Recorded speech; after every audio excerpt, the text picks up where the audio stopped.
네, 여러분 안녕하십니까. 투자열전 맞수 강배욱입니다. 네, 안녕하세요. 장세별입니다. 자, 국내 증시의 지지부진한 흐름이 이어지고 있습니다. 결국은 지켜줄 수 있을까라고 생각했던 1950포인트를 오늘 내주고 말았습니다. 네, 그렇습니다. 전문가들은 이 매물 부담이 있는 1950선에서 중소형주의 변동성에 주의해야 한다고 얘기하고 있는데요. 이렇게 해서 방망이를 짧게 잡은 단기 매매로 대응을 하거나 중소형주에 투자하라는 조언을 하고 있습니다. 네. 자, 이렇게 그 중소형주 이야기 나왔으니까 그런데요. 최근에 코스피 시장보다는 코스닥 시장의 탄력이 조금 더 좋은 그런 상황인데요. 관심을 가져도 좋을지 오늘도 전문가분들 모시고 살펴보도록 하겠습니다. 네, 끝까지 저희와 함께해 주시길 바라겠습니다. 투자열전 맞수 66번째 공방 시작합니다.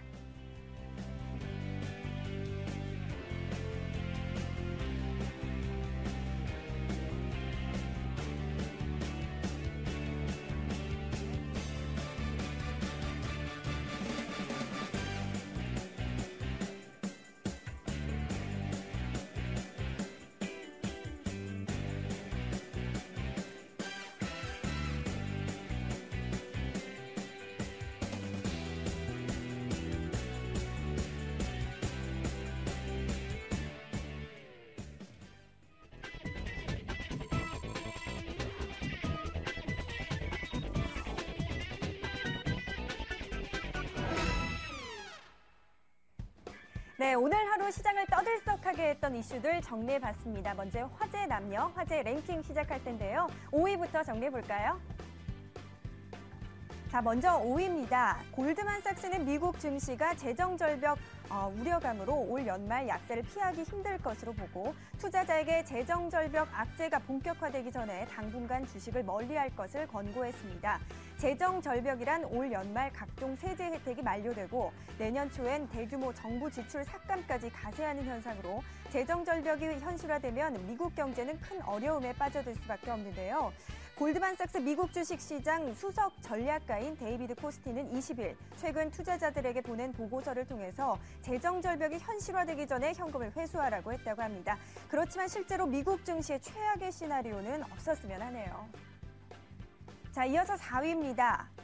21일 카카오톡을 이용해 모바일 게임을 서비스하는 게임 업체의 주가가 급등했습니다. 지난달 오픈한 카카오톡 게임 플랫폼 효과가 나타나면서 관련주들이 동반 상승을 한 건데요. 소셜 네트워크 게임을 서비스하는 위메이드 등은 10% 올라 54,300원의 거래를 마쳤고 바른손 게임즈도 카카오톡 효과로 15% 가까이 급등하며 상한가를 기록했습니다. 모바일 게임 시장의 카카오톡 파워는 당분간 지속될 것으로 보입니다. 자, 이어서 3위입니다. 삼성전자가 미국 텍사스주에 위치한 오스틴 사업장의 시스템 반도체 생산 라인을 확장합니다. 삼성전자는 미국 사업장의 첨단 공정 생산 라인 확장을 위해 40억 달러를 투자하기로 밝혔는데요. 이번 투자는 오스틴 사업장을 시스템 반도체 전용 생산 라인으로 전환하기 위한 것입니다. 삼성전자는 이번 달부터 확장을 위한 준비 작업에 들어가 내년 하반기 양산을 목표로 하고 있습니다. 자, 2위 보실까요? 네, 21일 한국거래소와 경찰에 따르면 기업 공시정보 사전 유출 혐의를 받던 한국거래소 직원 A씨가 숨진 채 발견됐습니다. 이와 함께 현 공시제도의 문제점이 수면 위로 떠올랐는데요. 숨진 A씨는 업무상 공시되기 10분 정도 전에 미리 파악한 내용을 사전에 유출했고 이후 국내 모 증권사를 통해 해당 기업 주식을 대량으로 매수한 정황도 포착된 것으로 나타냈습니다. 이에 거래소도 사상 초유의 공시정보 사전 유출 사건으로 충격에 빠졌습니다. 앞으로 이런 일이 두 번 다시 일어나지 않도록 보다 강력한 감시 시스템이나 윤리교육이 절실해 보입니다. 네, 오늘 시장을 떠들썩하게 했던 화제 랭킹 1위 살펴볼까요? 네, 오늘 아시아 주요국 증시는 일제히 혼조세를 보였습니다. 전날 유럽 재정위기 해결에 키를 쥐고 있던 독일이 재정위험국 국채 매입안에 반대 의견을 나타낸 데다가 미국 연방준비제도 이사회, FRB의 의사록 공개가 이틀 앞으로 다가오자 투자자들이 관망에 나선 것인데요. 우선 일본 증시는 니케이 평균이 내린 반면 토픽스는 전거래일보다 상승하며 장을 마감했습니다. 한편 중국 증시는 상하이 종합과 상하이 비지수 모두 오르면서 상승세를 탔는데요. 충칭시의 첨단산업 육성 투자와 중국 정부의 소비 부양책이 호재로 작용했습니다. 아시아 증시에 대해 블룸버그는 유럽 재정 위기의 진행 방향에 따라 시소처럼 오르내리고 있다고 설명했습니다. 자, 오늘의 화제 랭킹 여기까지 정리해봤습니다. 이어서 강병욱 교수의 화제 비평 이어집니다. 교수님 나와주세요. 강병욱의 화제 비평 시간입니다. 먼저 첫 번째 소식입니다. 이 삼성전자와 애플이 특허 소송을 합의로 타결하는 데 실패하면서 삼성전자 주가를 둘러싼 불확실성이 한동안 가라앉지 않을 것으로 보여지고 있습니다. 블룸버그 통신에 따르면요, 삼성전자 권오현 대표이사와 애플의 팀 쿡 최고 경영자는 현지 시간으로 20일 재판장인 루시고 판사의 공고에 따라서 전화통화로 합의를 시도했지만 결국 실패했다고 합니다. 자, 삼성전자는 오늘 장중 상승 시도가 있었지만 결국 상승세를 지켜내지 못했습니다. 이로써 이 지수는 기간 조정으로 들어가는 것 같아 보이는데요. 자, 지금부터는 종목을 잘 찾아서 투자해야 되는 때가 온 것 같습니다. 외국인 수급이 들어올 때 수익을 내놔야지 보릿고개를 넘길 수 있지 않을까 생각이 듭니다. 자, 두 번째 소식입니다. 우리나라의 대외 채무가 3분기 연속 증가세를 기록했습니다. 특히 장기 외채보다 단기 외채의 증가세가 두드러졌는데요. 이는 금융기관의 단기 외채 차입이 늘어났기 때문이라고 합니다.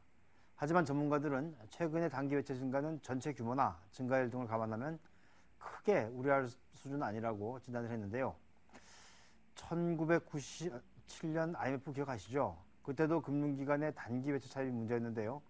물론 감내할 수 있는 수준이라고 하니 다행입니다만은 자라보고 놀란 것은 소뚜껑 보고도 놀란다는 말이 있습니다. 외채 관리 잘 해주시기 바라겠습니다. 이제 내놓을 금도 없습니다. 예. 자, 세 번째 소식입니다.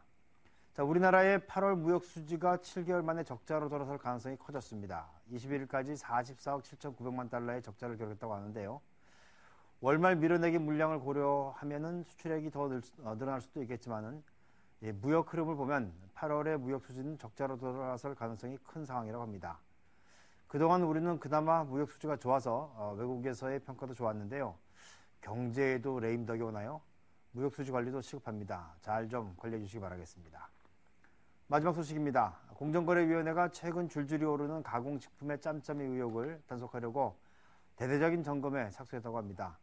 정밀 관찰에 들어가 짬짬이 징후가 발견되면 즉시 고강도 조사에 착수한다고 하는 방침인데요.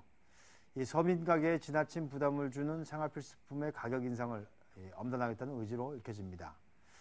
일단 서민 가게에 부담을 주지 말아야 되겠다고 하니까 반갑긴 합니다만은 그래도 이 잘못을 저질러도 처벌 수위가 낮으니 매번 이런 일들이 되풀이되는 거 아니겠습니까?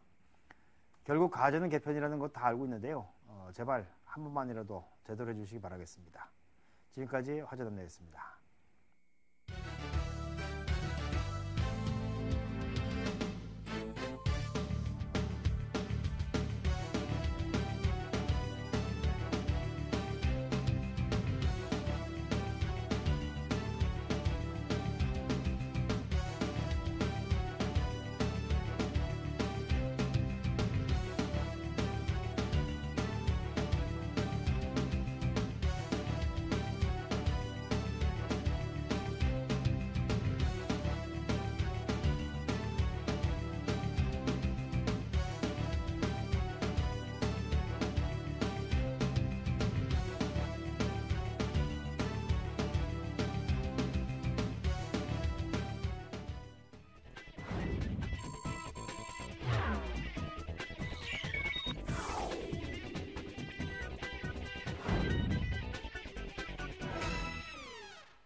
네, 증시 화두를 놓고 벌이는 본격 공방, 갑론을박 시간입니다. 자, 오늘 함께 주실 두 분 소개해드리겠습니다. 먼저 리치 인베스트먼트 신기영 대표, 그리고 CK 증권 트레이딩 센터 한찬덕 대표까지 함께 하겠습니다. 안녕하세요. 네, 안녕하십니까. 자, 지난주 후반부터 시작해서 좀 시장이 주춤거리고 있는데, 자, 두 분들은 어떻게 대응하셨을까요? 자, 신경 대표, 네. 어떻게 좀 대응하셨습니까? 예, 그동안에 제가 계속적으로 제약 관련된 종목들, 그렇죠. 그 부분을 네. 좀 보자, 이렇게 말씀을 좀 많이 드리고, 그 다음에 뭐 저 같은 경우에도 그쪽에 관심을 좀 많이 갖고 있는데요. 최근 근래에 제약주들의 흐름은 나름대로 좀 괜찮았습니다. 그래서 나름대로 이번 한 주는 좀 선방한 한 주가 되지 않았나, 이렇게 한번 평가를 해보고 있습니다. 네, 그렇군요. 한 대표께서는 최근에 어떻게 대응하셨습니까? 그 지난주에 고민이 굉장히 많았죠. 그렇죠. 지수 상승률을 못 따라가지고. 그랬는데 최근에 한 며칠 동안에 순환 흐름이 살짝 나오면서 간신히 이제 지수 상승률을 따라 붙였습니다. 그래서 조금 좀 괜찮은 며칠을 보냈다 이런 말씀 드릴 수 있겠네요. 네, 그렇군요. 자, 시장의 횡보세가 이어지는 그런 상황인데요. 전문가들은 어떤 의견을 가지고 있을까요? 좀 먼저 주제부터 보도록 하겠습니다.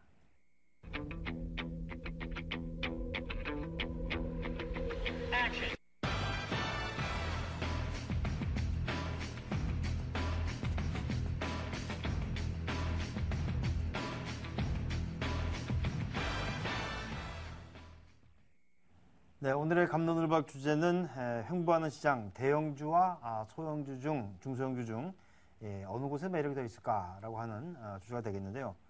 한 대표께서는 여전히 대형주 쪽으로 봐야 한다, 그런 말씀이시죠? 대형주 쪽을 꼭 보자, 뭐 그런 이야기가 아니고 아무래도 그 매매하기가 대형주가 좀 쉬운 측면도 있고 지금 시장 흐름상 대형주 관심을 놓을 수가 없다는 뜻에서 이제 대형주 관심 여전히 유효하다고 생각하고 있습니다. 네, 그렇군요. 반면에 심기영 대표님은 대형주보다는 중소형주가 당분간 매력적일 것이라고 생각하시나요? 예, 그렇습니다. 그러니까 저 같은 경우에는 최근 근래에 프로그램 매수 들어오는 게 약간은 좀 부정적인 부분도 있다, 이렇게 평가를 하거든요. 네. 그래서 프로그램에 좀 자유로울 수 있는 중소형주 쪽이 좀 더 매력적이지 않을까, 이렇게 생각을 하고 있습니다. 네, 그렇군요. 자, 그러면 본격적으로 쟁점부터 좀 한번 보도록 하겠습니다. 먼저 첫 번째인데요. 코스피와 코스닥 양 시장의 흐름이 차이가 좀 있죠. 최근 코스피가 주춤하는 동안에 상대적으로 코스닥 시장의 탄력이 좀 좋았던 그런 부분인데요. 코스피와 코스닥 어느 시장에 주목해야 되는 것이 맞는지 두 분 의견 어떻습니까? 저는 코스닥 쪽이 낫다라고 보고 있습니다. 한 대표께서는? 저는 여전히 저 코스피 보는 게 낫다고 생각하고 있습니다. 네, 그렇군요. 네. 그러면 코스피 시장부터 한번 살펴보죠. 한찬덕 대표 의견이 먼저 궁금한데요. 1950선 목전에 두고 조정을 보인 코스피입니다. 외국인 수급도 약간은 탄력을 잃은 모습인데 현재 시장 그리고 수급 상황 어떤 것으로 파악하시나요? 일단 지금 그 시장 상황을 일단 이렇게 보시면 좋을 것 같습니다. 외국인들이 굳이 대형주만 집중적으로 매수하는 이유는 그 선물과 연결해서 스위칭 매매를 하기에 대형주가 가장 적당하기 때문이고요. 그리고 그 기관들 같은 경우는 단기 매매에 치중한 지 좀 오래됐습니다만 외국인들 같은 경우는 유독 오래돼서 단기 매매에 좀 열중하는 모습이거든요. 뭐 물론 불확실한 유럽 사정이 제일 크고요. 그리고 또 우리 시장에도 근본적으로 저 선물 시장이 현물보다 더 규모가 크다 보니까 선물하고 연계해서 스위칭 매매를 하면서 현물 리스크를 계속 관리를 해나갈 수 있는 측면이 있기 때문에 요런 측면을 이제 외국인들 감안을 하고 단기 매매에 치중하겠다는 생각을 이제 처음부터 가지고 들어온다고 하면 지금 대형주밖에는 뭐 매매할 만한 대상이 마땅히 없지 않습니까? 그리고 스위칭으로 리스크를 충분히 낮출 수 있기 때문에 외국인 입장에서는 여전히 뭐 대형주 가지고 뭐 우리 시장에서 뭐 장난이 하면 장난이고 매매라면 매매고 할 수 있는 흐름이기 때문에 외국인들도 그렇고 기관도 그렇고 뭐 개인들도 마찬가지입니다. 지금 시장 그 매매 주체 전체가 단기 매매에 치중을 하고 있다고 보고 지금 추세적으로 어차피 상승하는 종목들이 적다고 하면 오히려 단기 매매하기엔 대형주들이 더 낫다는 판단들을 하고 있기 때문에 대형주 관심을 여전히 가져가야 된다고 생각하는 겁니다. 네, 그렇군요. 네. 그렇다면 신기영 대표님께서는 최근 코스피 흐름 어떻게 보고 계신가요? 그러니까 최근 근래에 종합주가 지수가 1960포인트를 돌파를 하면서 그때부터 좀 기운이 좀 빠지고 있습니다. 오늘 같은 경우에도 장중에 오전에 종합주가 지수가 1960포인트 뭐 그 자리를 터치를 하고 나서 아래쪽으로 좀 눌림 조정에 들어가는 그런 모습이 보여지고 있습니다. 그래서 지금 시가총액 상위 종목들의 움직임은 삼성전자부터 조금 안 좋게 움직여 나가는 그런 모습이 보여지고 있기 때문에 거래소 쪽의 어떤 대형주보다는 중소형주들의 움직임이 좀 더 좋지 않을까 앞으로 그렇게 좀 예상을 하고 있고요. 네. 코스닥 쪽을 좀 더 좋게 보는 부분은 코스닥 지난번에도 한번 보여드렸는데 차트를 한번 좀 보여드리겠습니다. 네. 제가 보여드리는 거는 지난주에 보여드렸지만 월봉 차트입니다. 월봉 차트 상에 지금 저점을 잡고 움직여 나가는 그런 과정이 진행이 되고 있기 때문에 위쪽으로 올라가면 500포인트 일단 돌파 시도는 나올 걸로 보여지고 있고요. 500포인트 돌파 시도까지 움직인다 그러면 지수상으로 2% 이상은 좀 더 진행이 될 가능성이 높겠다. 이렇게 좀 말씀을 드리면서 거래소 시총 상위 종목보다는 뭐 중소형 종목, 그다음에 코스닥 종목 이런 종목에 좀 더 관심 있게 보시는 게 유리하지 않을까 이렇게 좀 생각을 하고 있습니다. 네. 네, 그렇군요. 자, 이번에는 이제 코스닥 시장의 흐름을 좀 구체적으로 보도록 하겠습니다. 코스피 시장이 상대적으로 추가된 동안에 코스닥 시장의 탄력이 좀 더 좋은 그런 상황이 됐는데요. 자, 그 대형주가 주춤거리는 상황에서 중소형주를 보면 어떨까라는 생각이 들기도 하는데 신 대표께서 코스닥 시장하고 관심 종목 좀 같이 좀 살펴 주시죠. 예, 종목에 있어서는 그러니까 코스닥 쪽의 흐름이 지금은 뭐 조금 더 좋게 나올 걸로 예상을 하는데 최근 근래 종목들로 보면은 뭐 바이오 관련된 테마 아니면은 유비 케어 관련된 테마 그 다음에 뭐 거기에 관련돼서 뭐 줄기세포니 이런 종목들의 흐름이 굉장히 좀 좋습니다. 지난주에도 말씀을 드렸지만 메디포스트 같은 종목들도 움직임이 좀 좋게 나오고 있고요. 그래서 코스닥에 있는 종목들 관심 있게 볼 수 있는 종목을 좀 몇 가지만 제가 좀 말씀을 좀 드리겠는데요. 첫째 좀 많이 볼 수 있는 부분은 일단 메디포스트를 좀 말씀을 좀 드리겠습니다. 줄기세포 관련돼서 메디포스트 차트 보면서 간단히 조금 설명을 드릴 텐데요. 네. 움직이는 부분을 보면 바닥권에서 거래량이 증가해서 움직여 나가는 그런 모습들이 좀 보여지고 있어요. 그래서 이 바닥권에서 거래량을 증가를 시키면서 앞으로 향후에 5일 이동평균선의 움직임을 보면서 위쪽으로 좀 꾸준히 한번 올라가지 않을까 이렇게 한번 예상을 하고요. 단기적으로는 한 12만 원 정도까지는 뭐 움직여 나가는 부분에 무리 없을 걸로 그렇게 예상을 하는데 잘하면 12만 원도 한번 돌파 들어갈 걸로 보여지고 있고요. 종목을 한 두 종목 정도 더 말씀을 좀 드리면은 네. LMS나 아니면은 LMS부터 먼저 좀 말씀을 드리겠습니다. LMS 같은 경우에도 오늘 움직이는 부분을 보면 거래량을 증가시키는 그런 모습이 보여지고 있습니다. 지금 주가가 제대로 올라가지 못한 상황에서 바닥권에서 거래량을 증가시키면서 위쪽으로 방향을 잡아나가는 이런 기술적인 흐름의 모습이 보여지고 있기 때문에 LMS 움직임이 좀 좋다. 이렇게 좀 말씀을 좀 드릴 수 있겠고요. 한 가지 더 말씀을 드리면은 휴맥스도 좀 말씀을 드릴 수 있겠습니다. 그동안에 한번 위쪽으로 많이 올라간 상황에서 지금 계속적으로 눌림 조정을 좀 잡아주는 과정, 그런 과정이 진행이 된 상황에서 오늘 거래량이 일정 부분 증가하는 그런 모습이 보여지고 있기 때문에 방금 전에 말씀을 드렸던 뭐 메디포스트나 그다음에 LMS, 휴맥스 이런 종목을 가지고 단기 관점으로 좀 접근을 하신다 그러면 좋을 것 같습니다. 네, 네. 그렇군요. 신기영 대표가 이렇게 코스닥 시장 점검을 해주셨는데 한찬덕 대표님은 코스피를 일단 집중하자 말씀을 해주셨습니다. 그런데 코스닥 그리고 중소형주에 대한 뭐 의견도 있으실 것 같아요. 어떻게 생각하세요? 지난주에 제가 그런 말씀 드렸잖아요. 외국인들이 선물과 연계해가지고 대형주들 이제 주로 매매하면서 그들만의 뭐 플레이를 하고 있다, 리그를 하고 있다 이렇게 본다고 하면 개인들 역시도 저가주나 테마주에 지금 집중하는 모습이고 지금 두 개의 그 매매 주체들이 섞이지가 않고 있는 상태거든요. 네. 개인들은 지금 대형주를 계속 팔고 있고 외국인들 역시도 소형주를 지금 매도하는 흐름이라서 외국인은 외국인대로 뭐 기관들은 그 기관대로 개인들은 개인대로 뭐 나름대로 지금 시장이 따로따로 흘러가고 있는 모습인데요. 제가 대형주하고 중소형주를 이제 전략을 구분해서 말씀을 드리면 그렇습니다.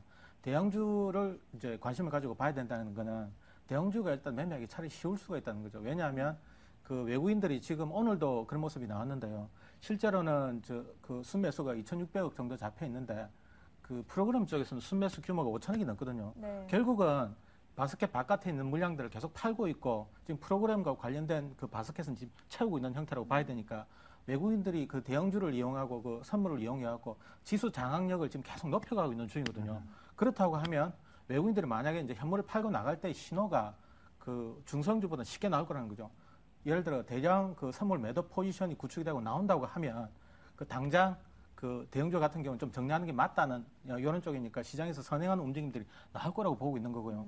코스피 시장에서 그 기관들이 지금 외국인 선물 매도만 나오면 대형주를 안 사거든요. 중성주 쪽으로 매수에 집중하는 모습들이 보이고 있기 때문에 대형주 같은 경우에는 매매의 지표도 있고 그리고 종목수도 작지 않습니까? 뭐 코스피 200회도 200개 종목이죠. 네. 그중에 상위 50개를 추려낸다는 식으로 그 쭉 주도주들 정리를 해나갈 수 있는데 예를 들어 코스피 200을 빼고 나머지 종목들의 숫자가 1,800개 정도 되잖아요.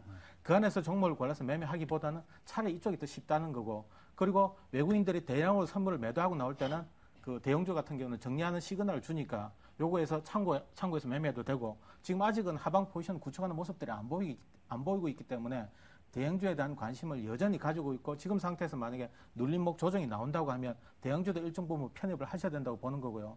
그리고 지금 그 외국인들이 선물 쪽에서 예를 들어 매도 포지션을 취하고 하방을 구축하는 움직임이 나온다고 하면 시장 전체가 외국인 자체도 소형주로 잠깐 돌아서는 움직임들이 나왔거든요. 어제 정도에 그런 모습이 잠깐 나왔는데 기관들 역시도 지금 대형주 기피 현상을 아예 노골적으로 지금 보여주고 있는 상태고 매도하고 있으니까 그래서 만약에 외국인들이 선물 쪽에서 매도 포지션을 취한다고 하면 중소형주 매매에 집중하는 식으로 외국인들 선물 매도 포지션을 보면서 움직이셔도 될 것 같거든요. 네. 지수 저항력이 지금처럼 높아진 상태에서 외국인들이 스스로 손해보는 매매, 수익적 매매를 안 할 거라고 보니까 오히려 대형주가 매매하기 쉬운 측면이 있다는 거 하나. 그리고 중소형주 같은 경우에는 외국인 선물 매도냐 매수냐에 따라서 매매 포지션을 정하면 될 것 같고요. 그 개별주 같은 경우는 그렇습니다. 뭐 테마주나 저가주 같은 경우에는 워낙 이거 아니라도 이 앞전에도 계속 시장 상황하고 무관하게 좀 흘러왔던 부분도 있고, 그리고 개인들한테 좀 유동성이 공급이 많이 되다 보니까 지금 또 이제 테마주나 저가주들이 좀 극성을 부릴 수 있는 그 시장 환경이 조성되어 있는데 이쪽 매매는 권하고 싶지는 않습니다. 권하고 싶지 않고. 네. 예. 계속해서 대형주, 중소형주 말씀해주고 계신데요. 그 기준에 따라서 몇 가지 종목 좀 추천해 주시죠. 네. 예, 차트를 보시면 제가 말씀드릴게요. 네. 그 제가 보고 있는 게 지금 삼성중공업 같은 종목이거든요. 삼성중공업 같은 것도 지금 계속 안 밀리고 차트가 지금 거의 고점 부근에 와 있죠. 그 지수하고 연동을 하는데 지수보다 강한 모습이거든요. 그러니까 이런 모습들. 그다음에 그 삼성중공업도 그렇고 SK 같은 종목도 그렇고 그다음에 그 하나 같은 종목도 지금 그 그룹 총수가 뭐 예를 들어 뭐 법정 구속되는 걸로 실제로 악재가 노출이 됐다고 봐야 되거든요. 네. 뭐 이런 것들에서 좀 중점적으로 보시면 좋겠고 삼성중공업하고 SK 같은 종목을 보는 이유는 그렇습니다. 지금 에너지 쪽 시장에서 그 석유 쪽 그 일변도였던 뭐 이쪽 화석연료 쪽이 뭐 셀가스라든가 이런 걸로 해가지고 지금 급변하고 있는 모습들이 있거든요. 요 관련해서 그 수혜를 볼 수 있는 업종들이 이제 삼성중공업, SK 같은 종목들이고, 그다음 중소형주 중에서도 GS글로벌 요것도 셀가스 관련 수혜주거든요. 자체로 그 유전 그 셀가스 광고 지분을 가지고 있고, 그리고 또 자회사 DKT라고 있는데 이쪽이 열경기 관련해가지고 장점이 있고 그쪽에서 수주도 많이 받을 수 있는 회사다 보니까 셀가스 수혜주로 분류될 수 있고 또 자체로 저평가되어 있기 때문에 매매 접근하기 좋다고 보는 거고, 그리고 현대 HCN 같은 요건 내수주인데 순수 내수주인데 경기에 영향을 안 받으니까 이것도 보시면 좋겠다고 보는 거고요. 그다음에 제지주가 지금 흐름이 괜찮아서 제지주 대표 종목으로 한솔제지 같은 걸 좀 보시면 좋겠다 해서 이런 종목들을 관심 종목으로 지금 보고 있습니다. 네, 그렇군요. 대형주와 중소형주 나눠서 관심 종목 말씀해 주셨고요. 네. 자, 그럼 이제 두 번째 쟁점으로 가보도록 하겠습니다. 일단은 또 대외 변수 쪽에 관심을 안 가질 수 없는 그런 상황이 됐는데요. 일단 유럽 쪽은 주 후반에 있는 정상회담들을 좀 지켜봐야 될 것 같고, 당장 내일 저녁에 있을 것이 바로 FOMC 회의록 공개입니다. 이 시장에서 어느 정도의 영향을 줄 수 있을 것인지 좀 지켜봐야 될 것 같은데요. 자, 두 분 이게 FOMC 회의록 공개가 기대할 부분이 있다고 보시는지요? 아니면 없다고 보시는지요?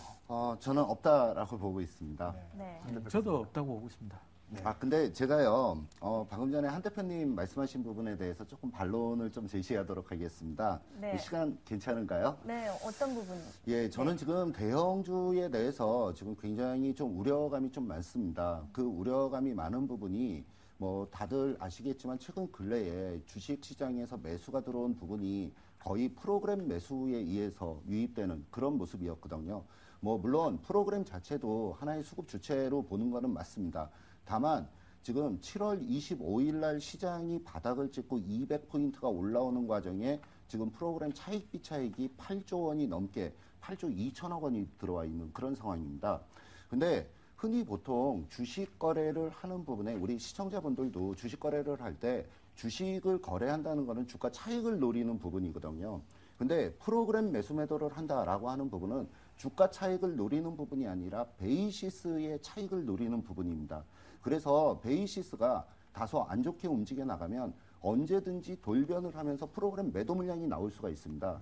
그래서 그런 측면에서 본다 그러면 지금 대형주에 접근을 하면은 자칫 잘못하다가 대형주 쪽에서 베이시스 악화돼서 움직이면은 프로그램 매도 물량이 대량으로 나올 수 있기 때문에 오히려 지금 대형주가 더 조심스럽다. 이 부분을 먼저 좀 말씀을 좀 드리고 싶습니다. 일단 뭐 잔고 수준을 본다면 매도 차익 잔고는 바닥권이고 매수 차익 잔고는 뭐겠다 차이는 예, 그런 그렇습니다. 상태라고 이제 보시는 거죠? 예, 그렇습니다. 예. 저도 조금 이야기해도 되겠습니까? 좋습니다. 예. 예, 한번 해봅시다. 저도 사실은 그건 보고 있거든요. 예를 들어 프로그램 매수 쪽에 지금 저 잔고가 6조다 뭐 지금 6조도 넘은 것 같거든요. 이 부분이 걱정스러운 건 분명한데요. 우리나라 시장이 예를 들어 외인 매수에 의해서 지금 고점이 형성되고 고점이 높아지기도 하고 낮아지기도 하는 흐름인데 지금 전 세계적으로 볼 때 안전자산 그 선호 현상이 좀 지나쳤던 측면이 있거든요. 이 부분 쪽에서 이제 역지사지해서 한번 생각을 해보죠. 그죠? 유료 채권을 제가 가지고 있는 입장이라고 하면 만약에 유럽이 안정된다고 하면 예를 들어 스페인 국채 같은 경우에는 가격이 급등을 하겠지만은 독일이나 프랑스 국채를 가지고 있는 경우에는 급락하지 않겠습니까? 그리고 금리가 지금 거의 뭐 사상 최저치를 뭐 경신하고 있는 전 세계적으로 저금리 상태인데 금리가 만약에 경기가 안정되고 돌아선다고 가정을 했을 때 채권 보유자들의 입장에서는 굉장히 답답한 일이 생기거든요. 금리가 한번 방향을 정하면 1, 2년 그냥 흘러갈 가능성이 있는데 긴 시간 동안에 자기가 보유하고 있는 채권의 가격 하락을 감수를 해야 된다는 상황이 올 수도 있기 때문에 그러니까 바꿔놓고 생각하면 안전자산 쪽에 과하게 쏠렸던 자금들이 이제 그 위험자산 쪽으로 쭉 환류되는 흐름이 글로벌리하게 딱 벌어진다고 생각을 했었을 때 지금 주가 수준을 고점으로 예단하는 건 좀 위험하다고 보는 거죠. 지금 예를 들어 외국인들이 지수 장악력이 지금처럼 높아진 상태에서 그 먼저 들어온 자금들을 그 주식, 현물을 많이 매수해놓고 있는데 선물 베이시스를 움직여가지고 스스로 손해보는 일을 안 할 거라고 보는 거거든요. 왜냐하면 시장의 주도권들을 지금 외국인들한테 지금 다 넘겨놓은 상태이고 지금 외국인들이 6조를 산지 7조를 산지 했는데 거의 대형주만 샀고 예를 들어 개인들이 4조 정도 대형주를 외국인들한테 넘겨준 상태고 기관들도 한 3조 정도를 넘겨준 상태거든요. 결국 지수가 이 자리에서 꺾인다고 하면 가장 큰 피해자들이 이제 외국인 쪽인데 선물 하방 쪽에서 충분한 포지션 구축이 되기 전까지는 시장을 안 무너뜨릴 거라고 보는 거니까 아직 여유가 있다고 보는 겁니다. 근데 거기에 대해서 좀 반론을 제가 말씀을 하나만 좀 하나만 좀 드리겠습니다. 정리하고 갑시다. 예. 정리하고 가면 지금 외국인들이 많이 샀잖아요. 예, 이 그렇습니다. 외국인들은 어느 나라입니까? 그거는 모르겠습니다. 어느 나라입니까? 지금 유럽계 이야기가 많이 나오고 있던데요. 예. 예. 제가 알기로는 영국계예요. 예. 네. 영국계 자금인데 영국계 자금이 많이 들어오는 건 뭐냐면 그 사이에 걔네들이 양쪽 하나라면서 엄청난 돈을 풀어놨단 말이에요. 예. 그 돈이 움직이는 걸로 보여지는데 그 무슨 반론 하시려고요? 그러니까 제가 좀 전에 말씀을 드렸던 그 부분에 조금 보충 설명을 조금 드리겠습니다. 그러니까 뭐냐면은 프로그램 매수 매도로 들어오는 거는 주가 차익하고는 전혀 상관이 없습니다. 그냥 단순하게 베이시스 차익이거든요. 그러니까 선물 시장과 주식 시장의 괴리도가 발생이 돼 있는 그 부분에 의해서 프로그램의 어떤 움직임이 나오는 부분인데요. 제가 준비한 도표 한번 보여주시면은요, 그거 보고 제가 설명을 좀 드리겠습니다. 반론하려고 벌써 도표도 만드셨군요. 예, 그렇습니다. 그 그렇습니다. 도표의 흐름을 보면은요, 지금 오늘 같은 경우에도 프로그램의 매수가 5천억 원이 넘게 들어왔습니다. 근데 실질적으로 외국인이 매수가 들어오는 거는 2,400억밖에 안 되고요. 기관은 오늘 매도 포지션을 취했습니다. 어저께 같은 경우에도 프로그램 매수는 엄청나게 매수가 많이 들어왔습니다. 근데 어저께도 외국인의 매수는 얼마 안 되고요. 기관의 매수도 얼마 안 됩니다. 다시 말해서 기계적으로 움직이는 베이시스 차익을 노리는 프로그램 매수는 지금 계속적으로 유입이 돼서 들어오고는 있는데 주가 차익을 노리는 외국인이나 기관이 가지고 있는 포트폴리오는 지금 현재 매도 포지션을 취하고 있다는 점입니다. 그렇다 그러면 지금 주식시장에서는 매수를 하는 부분은 기계적으로 움직이는 베이시스 차익을 노리는 프로그램 매수만이 들어오고 있고 개인이나 아니면 외국인 기관 전부 매도 포지션을 취하고 있다. 포지션을 정리하고 있는 상황이다. 이렇게 좀 말씀을 드릴 수 있겠습니다. 네. 이제 그 얘기는 여기까지만 좀 하도록 하겠습니다. 네. 왜냐하면 이게 프로그램으로 들어왔다고 해서 반드시 베이스에 영향을 받는 거 아니에요. 왜냐하면 그 차익권에 들어와가지고 그걸 가지고 ETF 만드는 경우도 있거든요. 예. 그래서 아무튼 그런 거 다양하게 좀 볼 필요가 있지 않나 예, 라는 생각이 알겠습니다. 들고요. 네. 자, 여러분들 잊어버리실지 모르겠는데 FOMC 회의록 공개 영향 없을 거라고 그러셨는데 네, 두 분 다 없다고 동의를 하셨는데요. 일단은 구체적인 의견을 한번 들어보겠습니다. 먼저 신기영 대표님, 예. QE3에 대한 기대감은 일단은 낮아졌습니다. 예. 국내 시장에 FOMC 회의록 공개 어느 정도 영향이 있다고 보세요? 그러니까 지금 FOMC 회의 같은 경우에 지금 뭐 중요하게 지금 보고 있는 부분은 QE3에 대한 어떤 반론이 나오느냐 안 나오느냐 이 부분을 좀 중요하게 네. 보고 있는 것 같습니다. 근데 문제는 지금 그 일정이 잡혀 있는 부분은 뭐 8월 31일 날 잭슨홀 미팅 이때 일정이 좀 잡혀 있어요. 그래서 지금은 오히려 QE3에 대한 어떤 발언이 전혀 없는 상태, 아무 얘기도 없는 상태로 진행이 되는 게 오히려 주식시장에는 더 호재성 재료로 작용하지 않을까 이렇게 좀 생각을 하고 있고요.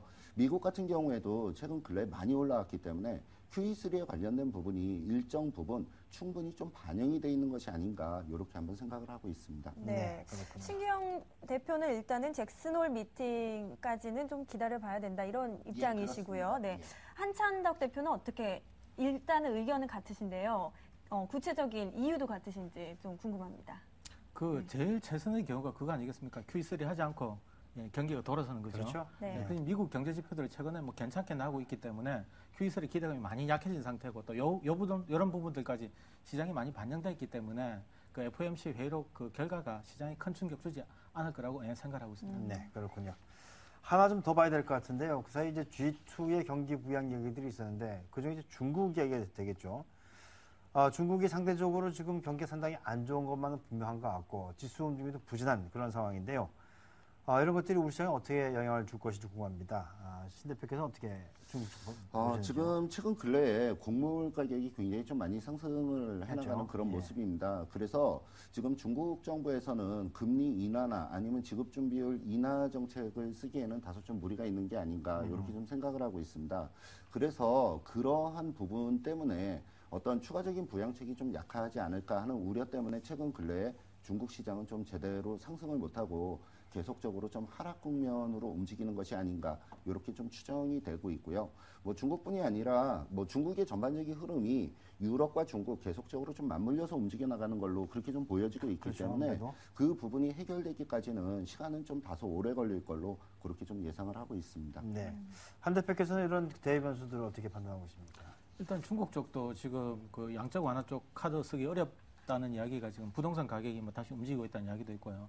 그리고 중국 정치는 조금 힘든 모습을 보여주고 있는데 그거 말고 유럽이라든가 미국 정치나 우리 정치 같은 경우에는 회복하는 모습들 좀 보여주고 있거든요. 미국 주택 경기도 뭐 살아난다는 흐름이다. 뭐 여러 가지 이런 부분들을 꼭 나쁘게만 볼 필요가 없다는 생각이거든요. 경기들이 살아나면서 그 부양 기대가 약해진 부분들이 있기 때문에 이런 부분들은 좀 긍정적으로 보자. 그리고 지금 불황이 계속 뭐 몇 년째 이어지다 보니까 이런 불황에 대한 관성도 생기거든요. 계속 안 좋게 보는 습관도 생길 수 있는데 네. 지금이 이제 뭐 그런 시점이 아닌가. 어쩌면 지금 미국 경제 지표 나오는 것들도 보면 뭐 그 저점을 통과하고 있을 수도 있다는 생각을 조금은 가지고 있거든요. 뭐 며칠 전에 그 이탈리아 몬티 총리가 그 이탈리아 그 경제 위기 끝이 보인다는 이야기도 하고 있고 그리고 유럽이 어떤 형태로도 만약에 안정이 된다고 하면 유럽이 안정이 되면 가장 먼저 또 수혜를 보는 게 중국이기도 하거든요. 유럽에 수출을 많이 하고 있어서 그렇거든요. 그래서 여러 가지 여건들을 볼 때 그 부양 기대가 지금 약해진 건 틀림없는데 그 약해진 그 이면에는 긍정적인 부분들도 있다. 그래서 이런 부분들도 좀 보시자는 이야기를 드리고 싶습니다. 네, 그렇군요. 뭐 그 두 분이 알아서 그냥 공방을 해주시니까 네. 뜨끈뜨끈합니다. 일단 좀 열기 좀 식히고 가봐야 되겠죠? 네, 잠시 쉬어가는 시간 마련했습니다. 휴식과 함께하는 시장 이야기, 야간 산책 이어집니다. Starry, starry night. Paint your palette blue and gray. Look out on a summer's day with eyes that know the darkness in my soul. Shadows on the hills. Sketch the trees and the daffodils. Catch the breeze and the winter chills in color.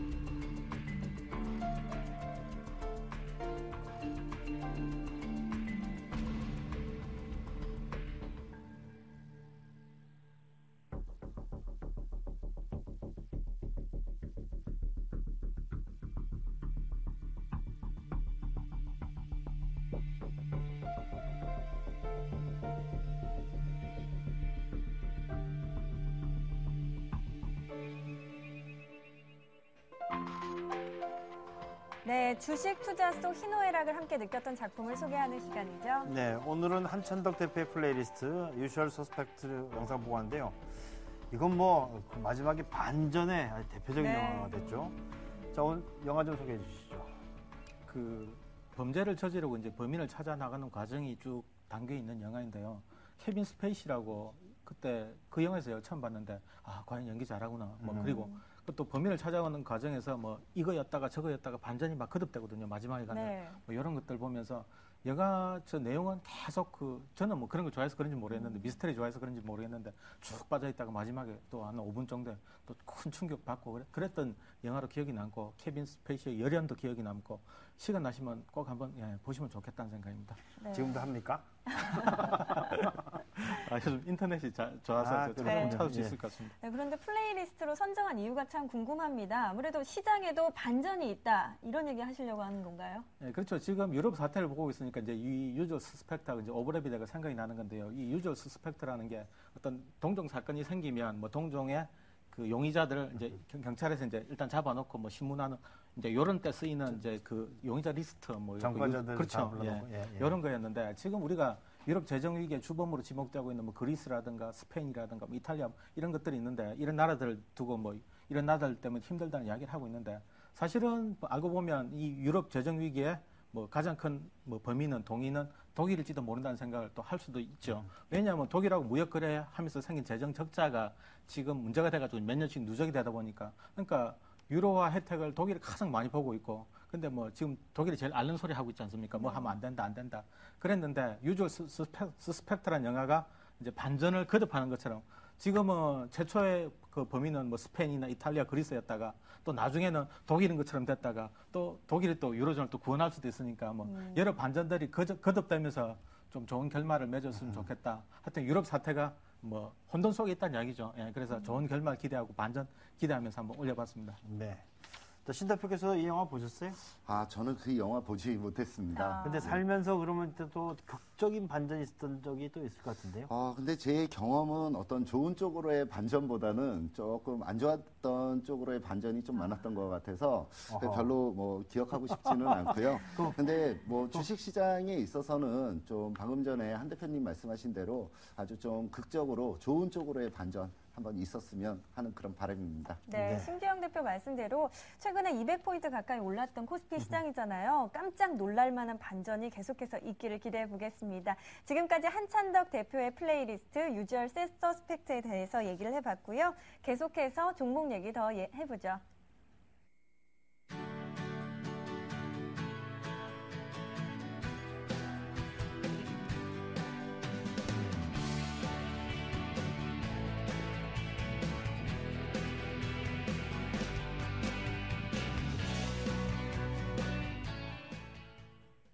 네, 사야 할지 팔아야 할지 종목 전략 세워드리도록 하겠습니다. 결정적 한방. 네, 먼저 첫 번째 종목입니다. 오늘 미국에서 2차 전지 기업들이 담합을 했다는 조사를 받는 것으로 알려지면서 관련주들이 약세를 보였는데요. 이 가운데 한 종목입니다. 삼성 SDI 셀 바이 선택은요? 셀입니다. 바입니다. 자, 한찬덕 대표께서 삼성 SDI 바이 의견 주셨는데요. 전략도 좀 세워주시죠. 일단 지금 그 악재가 그 주가 일정 부분 반영이 됐다고 보는 게 맞거든요. 그리고 이 악재의 크기는 사실 알 수 없는 부분이 있죠.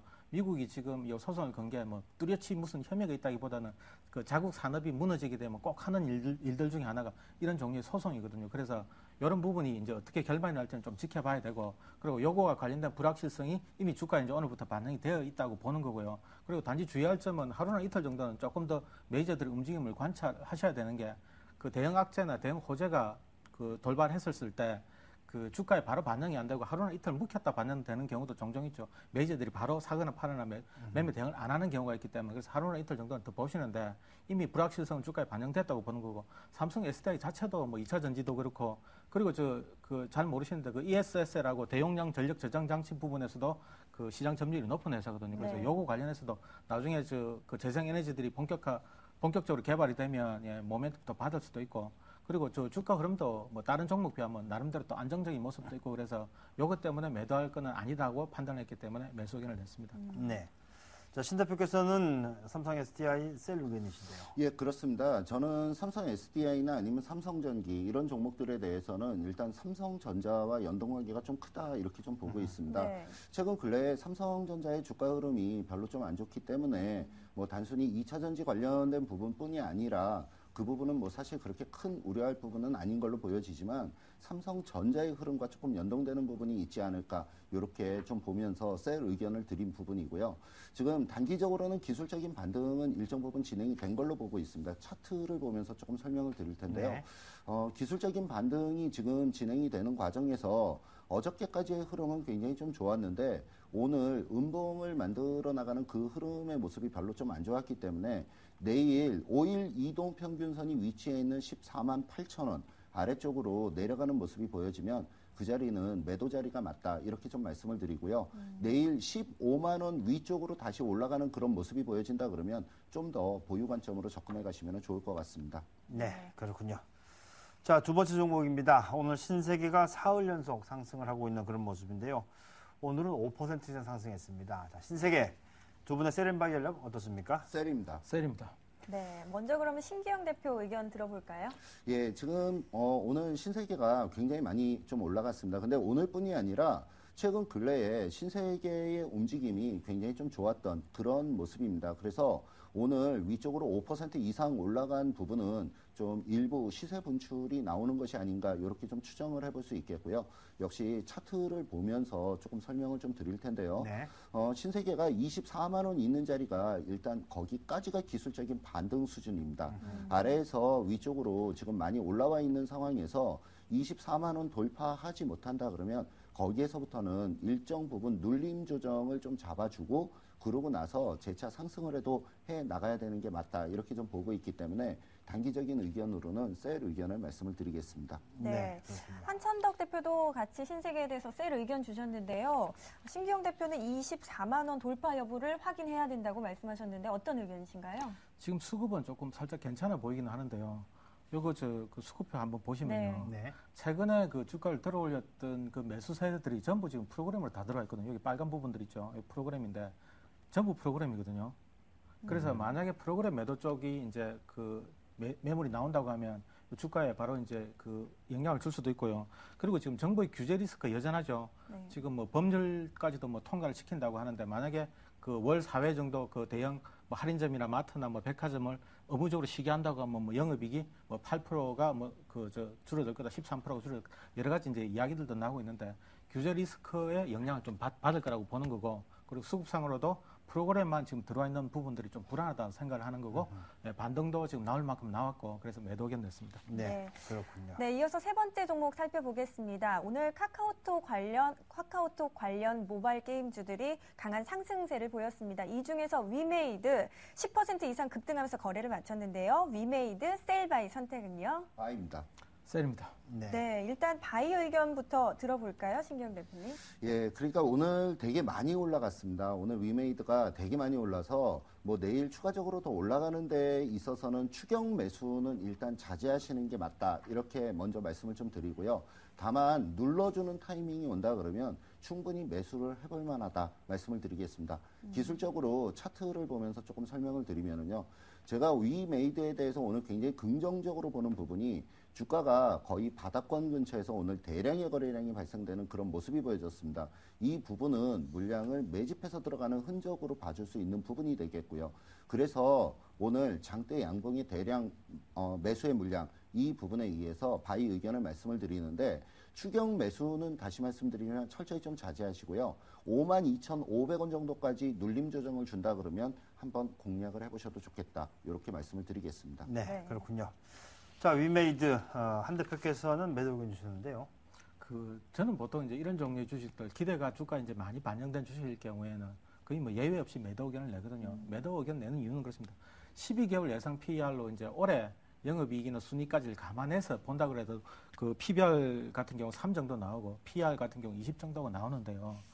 일단 이 부분이 이제 12개월 예상 PER이고 PBR이니까 뭐 올해 실적까지 반영이 된 상태에서도 지금 PER 20 정도 나오니까 특별히 이런 주식을 사서 얼마나 이제 더 이익을 볼 수 있겠냐는 생각을 할 수밖에 없거든요. 아무리 뭐 성장주다 뭐다 그래도 저는 뭐 성장주라는 게 그렇잖아요. 실적이 어느 정도 확인이 되면서 가는 게 맞다고 보는 거니까 지금 조금 고평가돼 있거나 아니면 적정 주가일 가능성이 많기 때문에 지금 사서 큰 차익 보기 어렵다고 생각합니다. 그래서 매도 의견 냈습니다. 네, 그렇군요. 또 위메이드 봤고요.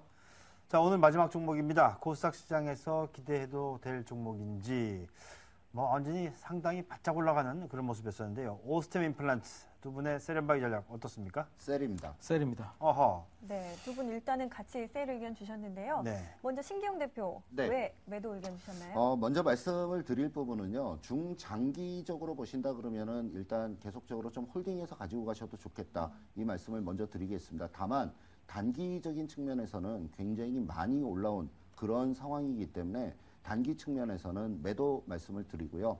역시 기술적인 부분을 가지고 좀 설명을 드리도록 하겠습니다. 네. 지금 뭐 지난 4월 달부터 거의 배 이상 상승으로 움직여 나가는 그런 모습이 보여졌기 때문에 주가의 흐름은 지금 너무나 많이 올라왔다 이렇게 좀 말씀을 드리겠습니다. 근데 이 부분을 주봉 차트를 가지고 돌려서 좀 길게 본다 그러면 1차적으로 걸리는 자리가 21,000원 있는 자리에서는 일단 일시적인 조정권역으로 들어간다. 이렇게 좀 보시면 좋겠어요. 그래서 21,000원까지는 1차적으로 조금 더 올라갈 자리는 좀 남아있다. 이렇게는 말씀을 드리겠지만 본격적으로 21,000원 돌파하기 위해서는 역시 아래쪽으로 한번 눌러주고 다시 돌파 시도가 나올 수 있을 걸로 보여지기 때문에 단기 측면에서는 매도 관점으로, 중장기 관점에서는 뭐 계속적으로 보유하고 계신 분들은 좀 홀딩 관점으로 접근을 하셔도 좋겠습니다. 네, 그렇군요. 네, 지금까지 결정적 한방 삼성 네. 한 대표 의견도 좀 들어봐야죠. 예. 죄송합니다. 네. 아니 저 차트 말씀하신 그 저도 저 일봉 차트 한번 보면서 말씀을 드릴게요. 네. 뭐 어차피 매도 의견이니까 큰 차이 있겠습니까? 이하동분 하실 거 아니죠?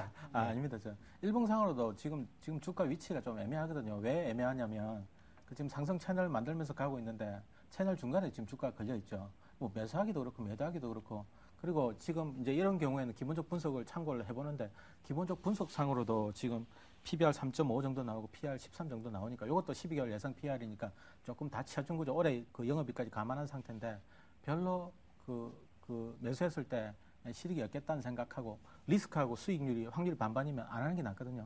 그래서 매도 의견 냈습니다. 네, 그렇군요. 네, 지금까지 리치 인베스트먼트의 신기영 대표, CK 증권 트레이딩 센터의 한찬덕 대표와 함께했습니다. 두 분 오늘 말씀 고맙습니다. 자, 고맙습니다. 수고하셨습니다. 예, 고맙습니다. 고맙습니다.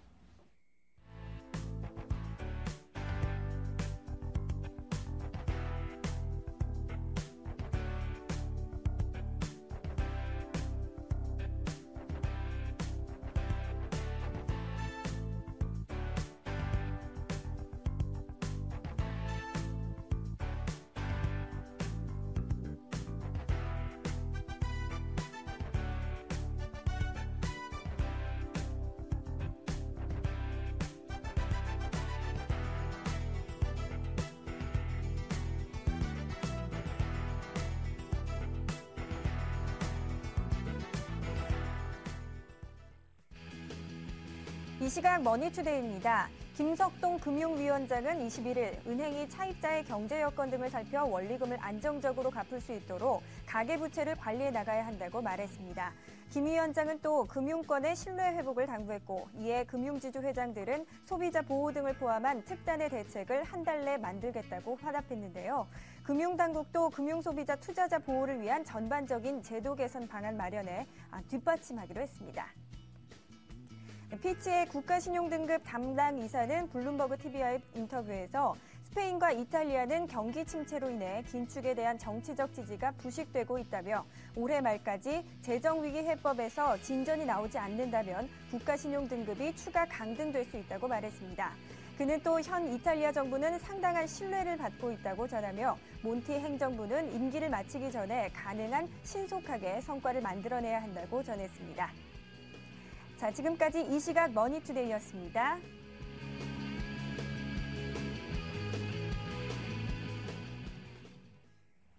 자, 어제 미국 시장은 ECB에서 국채를 무제한으로 매입할 수 있을 것이다라는 이야기가 있었고 또 여기에 대한 부인이 있었습니다.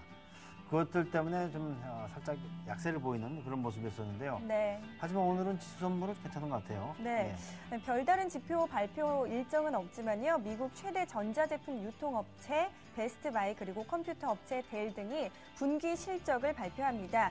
특히 델의 실적 발표가 기술주 랠리의 기폭제가 될지 주목되는 상황이니까요. 참고하시기 바라겠습니다. 지금 베스트바이는 실적이 나왔는데요. 네. 2분기 주당 순이익이 20센트네요. 예상을 하회한 그런 모습이고 매출도 좀 줄어드는 모습이고요. 또 메드트로닉이라고 하는 종목이 있는데요. 여기도 85센트의 주당 이익을 기록했고 매출은 전년 대비 1.6% 증가했다고 합니다. 네. 자, 지금 유럽 시장은 출발한 이후에 강박을 보이고 있는 그런 상황인데요. 밤사이에 유럽과 미국 소식들 한번 좀 살펴보시기 바라겠습니다. 네, 벌써 마무리할 시간입니다. 네. 교수님 이제 인사해야죠? 네. 네, 여러분 편안한 밤 되세요. 굿나잇. 굿락.